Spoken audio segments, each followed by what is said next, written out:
I cannot imagine my life without tennis. I love it more than anything, I think. If I don't practice, if I don't have tournaments, I feel completely depressed. I don't know, I feel that I don't need anything. I just need to play tennis, and that's it. I would say it's one of the favorite memory that I learned a lot.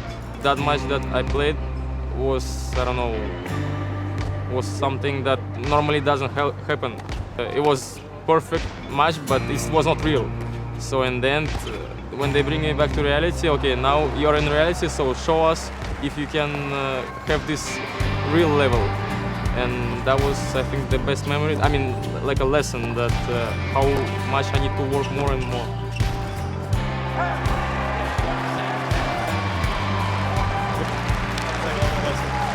No problem.